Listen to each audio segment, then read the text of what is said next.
Reactive training systems.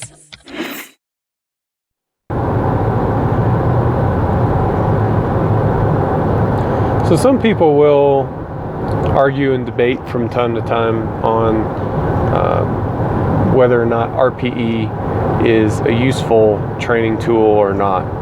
And I think if you're going to argue about that, then you really don't have much business discussing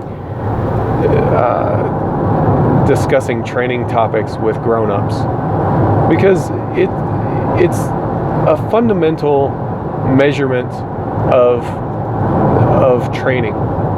It's like debating whether counting sets is a useful tool or not, or whether measuring the weight on the bar is a valid training tool. Like, of course it is. It's obvious. RPE is essentially just a measurement of the effort that was involved in the lift. It's how hard did you have to work, how hard did you have to try to complete that.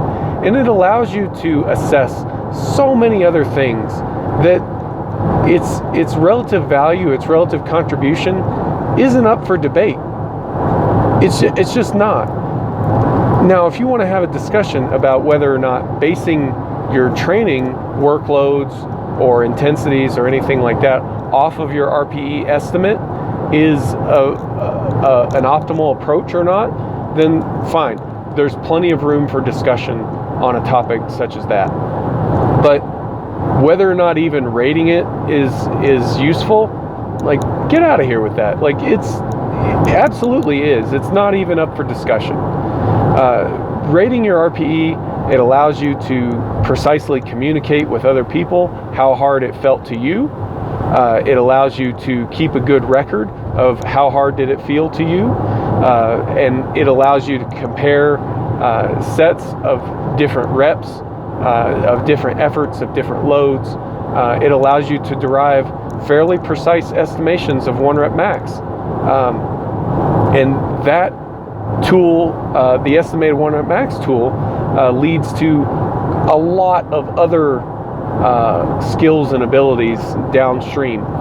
Your ability to continually monitor an athlete's rate of adaptation, continually monitor an athlete's progress, continually monitor how much benefit they're deriving from specific exercise selections or protocol selections, or frequencies or templates, or just the list goes on and on. Like, and all that's made possible because you track the weight on the bar, you track how many reps you did, and how hard it felt to you.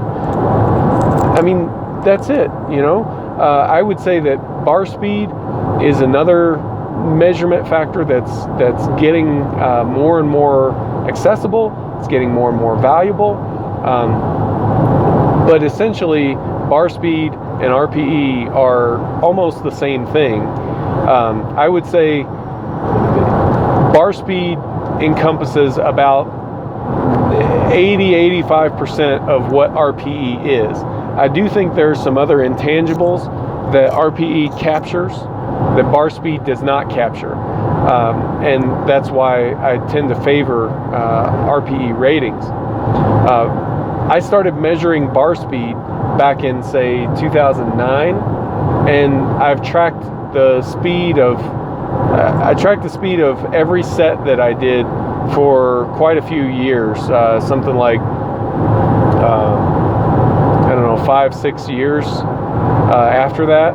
And only recently have I started to ease up on that a little bit. I still track the bar speed on most of my sets, the vast majority of my sets. But what I found is that bar speed tells me about 85% of the story of how hard was that set.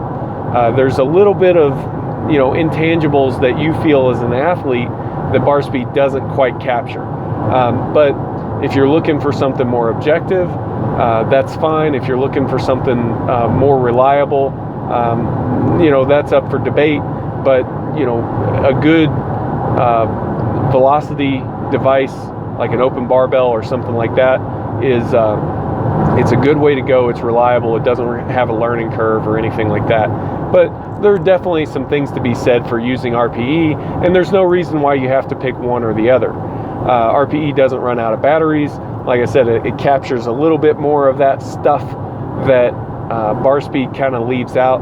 But one way or another, there's just no real excuse, I think, to not capturing effort in some definitive way. I think if you're not doing that, then I mean your training's in the Stone Age, and you're just missing out, you know, in terms of figuring out what works best for you. You're looking at a low resolution image.